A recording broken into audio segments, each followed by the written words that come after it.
वो आपके वोट से तो चुनी जा रही है, क्या वो आपको रिप्रेजेंट करती है? बिल्कुल नहीं।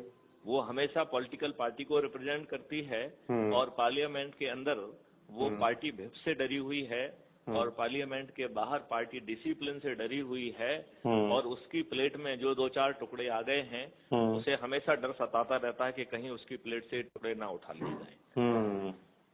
अब सवाल उठता है कि ये राजनीतिक पार्टियां टिकट किसको बांट रही हैं?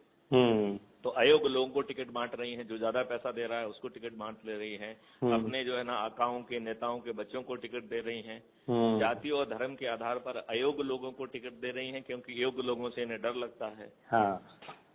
दूसरे राजनीतिक पार्टी जो अपने लाभ के लिए जब उन्हें लगता है कि उनको अब उस तरफ जो है सत्ता सुख नहीं मिलने वाला है, तो अब सत्ता सुख पाने के लिए वो अपनी पार्टी बदलती हैं। तो ये दुष्ट राजनेता और राजनीतिक पार्टियां उन्हें मंच पे बिठाती हैं, उन्हें साल भेंट करती हैं, उन्हें नारियल भेंट करती हैं, फूल माला भेंट करती हैं, उन्हें टिकट भी देती हैं और मंत्री पद भी देती हैं और कई बार जो है ना पैसा भी देती हैं।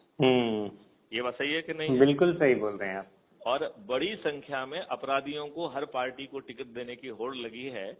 आपको जान के ताज्जुब होगा कि अभी जो 2022 का चुनाव हुआ है, इसमें जो विधानसभा गठित हुई है उसमें 403 सदस्य हैं। इन 403 सदस्यों में 205 के उनके अपने एडमिशन के हिसाब से, उनके अपने एफिडेविट के हिसाब से आपराधिक रिकॉर्ड है, विच मेक्स इट 51%। तो आज आपके मेजॉरिटी ऑफ जो है कानून के निर्माता अपराधी हैं।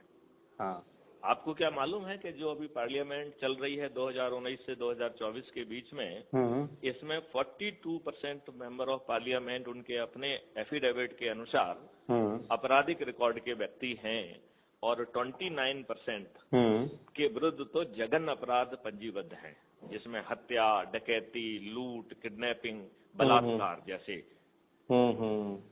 इतना ज्यादा है? इतनी ज्यादा है? मैं तो आपको परसेंटेज बोल रहा हूँ ना।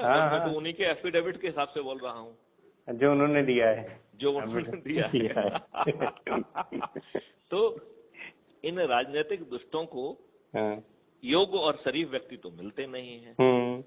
अब इस बात को अपने आप भी देख लीजिए, जो एमएलए एमपी आपके बने हुए हैं, ये सूची बनाइए, कितने लोग लगते हैं कि उन्हें आपके एमएलए एमपी बनना चाहिए था? इन दुष्ट राजनीतिक पार्टियों ने उन्हें टिकट क्यों दिया? इनको छदम तरीके से करोड़ों रुपए खर्च करके जिताया क्यों? और जिस दिन से ये जीतते हैं उसके दूसरे दिन से ही अखंड भ्रष्टाचार में डूब जाते हैं और भ्रष्टाचार की गंगा का जो स्वरूप है वो इन्हीं के उससे निकलता है। तो अब आप भ्रष्टाचार मुक्त भारत कैसे हो सकता है?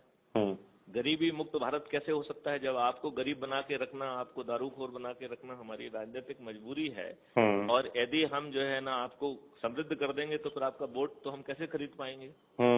बिल्कुल सही। यही कारण है कि मोहल्ली गलियों में जो है ना दारू के पाउच पहुंच गए हैं और भारत का अधिकांश युवा जो है वो दारू का सेवन कर रहा है, उसका शरीर खराब हो गया है।